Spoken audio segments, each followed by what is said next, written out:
বলতে হয় 23 বছরের করুণ ইতিহাস, বাংলার অত্যাচারের, বাংলার মানুষের রক্তের ইতিহাস, 23 বছরের ইতিহাস, মুমূর্ষ নরনারীর আর্তনাদের ইতিহাস, বাংলার ইতিহাস, এদেশের মানুষের রক্ত দিয়ে রাজপথ অঙ্কিত করার ইতিহাস। 1952 সালে রক্ত দিয়েছি, 1954 সালে নির্বাচনে জয়লাভ করেও আমরা গদিতে বসতে পারি নাই।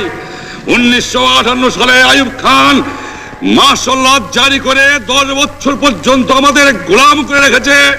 1967 সালে 6 দফার আন্দোলনে 7ই জুনে আমার ছেলেদের গুলি করে হত্যা করা হয়েছে।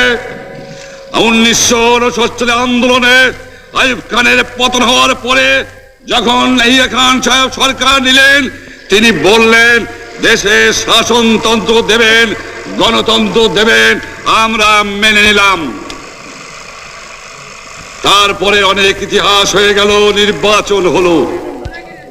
আপনারা জানেন দোষ কি আমাদের? আজকে আমি প্রেসিডেন্ট ইয়াহিয়া